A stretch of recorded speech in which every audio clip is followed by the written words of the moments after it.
Glória e todo louvor é para Jesus. Quem cura é Jesus, quem liberta é Jesus, quem faz a obra é Jesus, né? E tem a operação de milagres. Ambas as palavras aparecem no original grego, no plural, que sugere que há uma variedade de modos, de milagres e de atos de poder, por milagres ou maravilhas, esteves em todo qualquer fenômeno que altera uma lei pré-estabelecida. Milagres e maravilhas são plurais da palavra poder em Atos 1:8, que significa atos de poder grandiosos, sobrenaturais, que vão além do que o homem pode ver. A operação de milagres só acontece em relação às operações de Deus ou de Satanás, né? Que aquela tempestade lá no mar foi uma tempestade provocada pelo diabo. Muitos crentes não sabem disso. Aquela tempestade no mar da Galileia foi provocada por demônios, para Jesus não atravessar e não libertar o homem de Gadara. O diabo sabia que Jesus ia acorrentar aquele principado, o endemoniado gadareno, e lançou aquela tempestade no mar da Galileia. Aquela tempestade foi uma tempestade diabólica, satânica. Então o diabo interfere na natureza? Sim, o diabo interfere na natureza. Eu estava até falando para a bispa que o pai de santo, Babarorixá, Babarorixu, Babarorixé, estava falando no podcast dizendo que o final de ano em Copacabana chove em todo lugar, menos em Copacabana. Chove em todo lugar, final de ano, chove ou não chove? Final de ano, quando está comemorando, soltando os fogos, chove em todo lugar. Em Copacabana não chove.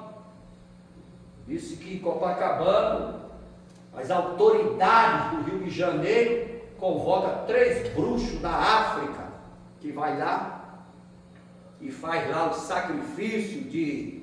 Ele falou de sacrifício que eu não vou falar aqui. E é sangue para lá, sangue para cá, e dá lá o final de ano em Copacabana e não chove. Só choveu quando o governador era o Crivella, tá ligado? De lá, né?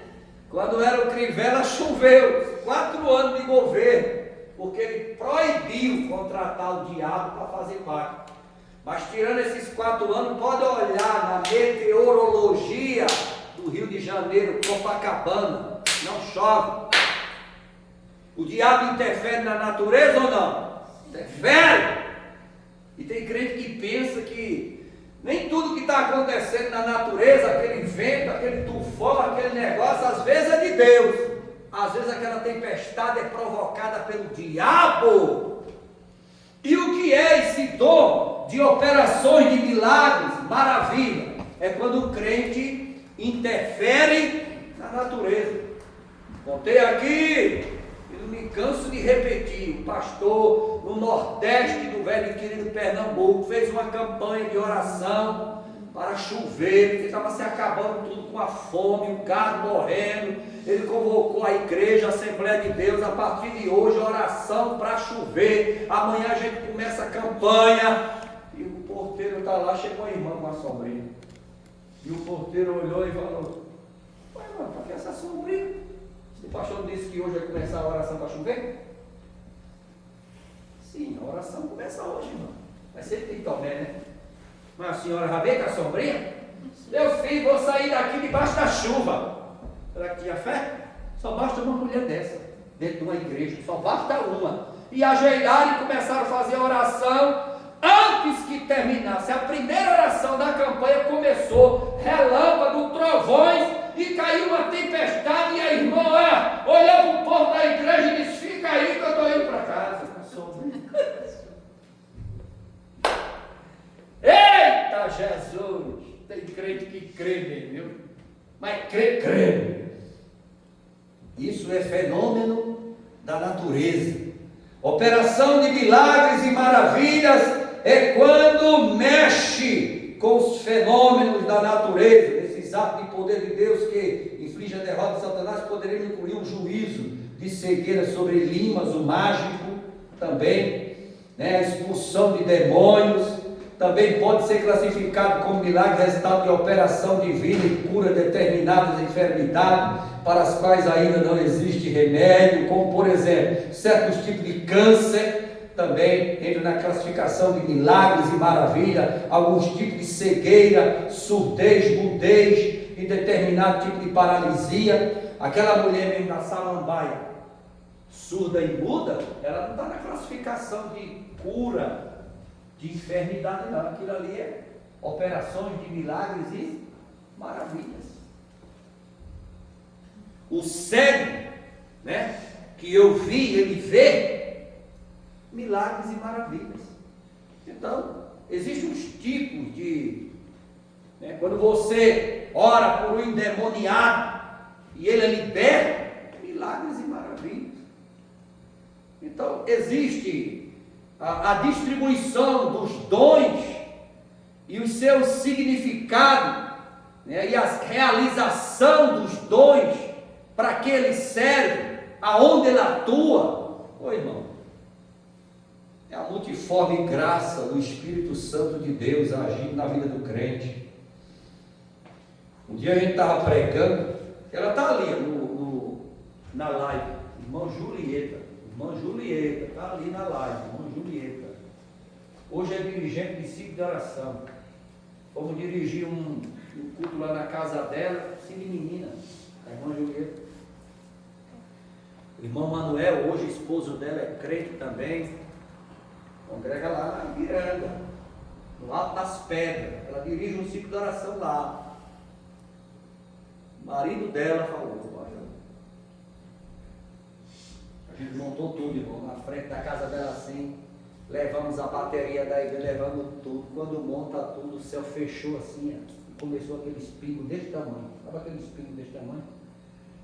E o povo foi recuando, e aquele povo dando risadinha. Ih, crente, os crentes. Eu digo, se chover nós vamos ter que parar, Porque tudo no tempo assim, ia queimar a mesa de som, não tem que parar. E eu era o dirigente do culto. Aí o marido dela chegou: Deus só basta, irmão, de uma afronta. É ou não é? Deus, para fazer um milagre, só precisa de uma afronta. Ele disse: você não é tão santo? É tão santo? Como é que o Deus santo de vocês sabe que vai fazer um culto aqui na minha casa, a pedido da minha mulher, porque eu sou contra, e vai cair um pé d'água desse? Vocês estão tão santos? Eu disse: irmão Manuel, que eu respeito todo mundo como irmão, o senhor não se preocupe não, que eu vou orar e essa chuva vai parar. Vai chover ali, ó. Aqui não, vai chover ali, aqui não, vai chover ali, aqui não, vai molhar ali, aqui não, vai molhar ali, aqui não, vai molhar ali, aqui não. E os crentes, olha isso, e eu falando, vou falar. Se chover ali e aqui ficar seco, eu aceito Jesus hoje com a minha casa todinha. Pronto, só bastava isso para Deus. Eu peguei o microfone, levanta aí, igreja. Vai chover lá, aqui não chove. Vai chover lá, aqui não chove. Chover lá, aqui não chove. E cada pingo, Jesus. O que é que eu falei? Espírito Santo, me ajude. Botei a igreja de pé e comecei. Cada oração que eu fazia, o pingo batia na mão aqui, batendo no microfone. Só o pingo. Irmão, deu uma tempestade. A gente via a cortina d'água, onde estava ali a irmã Nádia, aquela cortina de água descendo assim, irmão. Aquela cortina branca, e aquilo no seio. E o homem começou a chorar. Traga os meninos! Você sabe que uma coisa que família no velho querido de Pernambuco é grande, né? E veio aquele monte de menino com mulher. E ele ajoelhou chorando, e ela ajoelhou. Ela já era crente, ajoelhou junto com a família. E aceitaram Jesus, e daqui a pouco a chuva parou. Mano, ficou seco de um jeito que a poeira voava aqui, ó. E lá a água descendo. Operação de quê? Maravilhas. Ninguém conseguiu pregar no culto. O povo tudo falando língua, tudo falando língua, tudo falando língua. Jesus batizou com o Espírito Santo, salvou a casa do homem. A partir de hoje, a minha casa será um ponto de pregação, viu, crente? Ele está certo. Está até hoje crente. Quem faz isso é Jesus, irmão. Desafia ele. Desafia. Vai, bate de frente com ele, para tu ver. Ele abre a boca da terra para te engolir. Deus continua sendo Deus. Aleluia. Ele continua sendo. E eu já vi coisas que Deus fez. Oh, meu irmão, você não sabe.